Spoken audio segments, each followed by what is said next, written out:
Guys, তোমরা কেমন আছো? তো আমরা এখন নতুন একটা ব্লগ নিয়ে চলে এসেছি। চলো।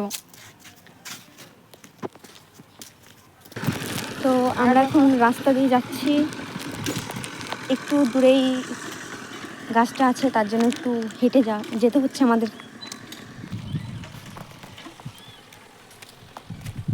হাই।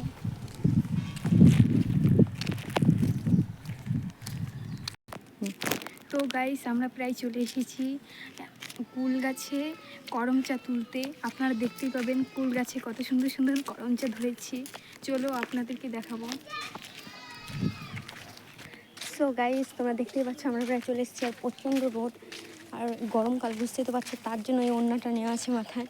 তো দেখতে থাকো।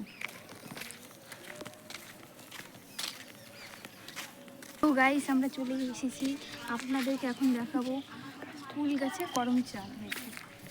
গাছটা কুল গাছের করমচা তুলেছে, আপনারা দেখতেই পাচ্ছেন কত বড় বড় কুল গাছে করমচা ধরেছে। কুল গাছের করমচাগুলো কেমন হয়েছে বলুন। এই দেখুন, কুল গাছের করমচা ধরেছে। আমরা এখন কুল গাছের করমচাগুলোকে ছিঁড়ে নিচ্ছি।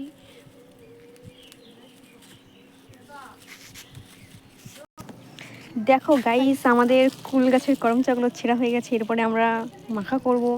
দেখো গাইস, কত করমচা ধরেছে কুল গাছে। দেখো একদম লোভ লেগে যাওয়ার মতো, এখনো পাকেনি, কাঁচা আছে। আর আমরা কদিন কাঁচাগুলোই মাখা করছি। তো দেখতে থাকো, তোমাদের কাঁচা কুল গাছের করমচা মাখা দেখাবো। হ্যালো গাইস, তো আমরা কুল গাছের করমচা ছিঁড়ে এখন বাড়িতে রওনা হয়েছি। এসো। সো দেখা হচ্ছে একদম বাড়ি গিয়ে।